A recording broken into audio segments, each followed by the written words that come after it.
it's a really unique shopping experience where we have a whole range of lifestyle items, from summer items, household items, candles, barbecues, garden furniture and all those things. So they all have a price tag attached to those, and on that price tag, instead of a monetary value, there is a pledge for a number of hours.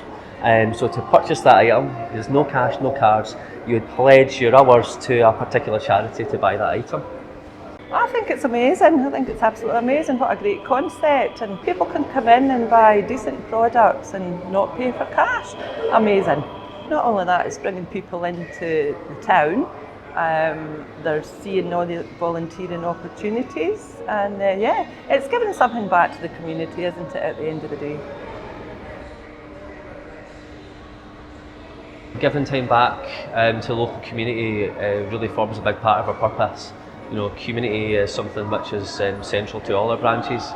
So we really do want to give back to our communities and our local communities at that, and our people.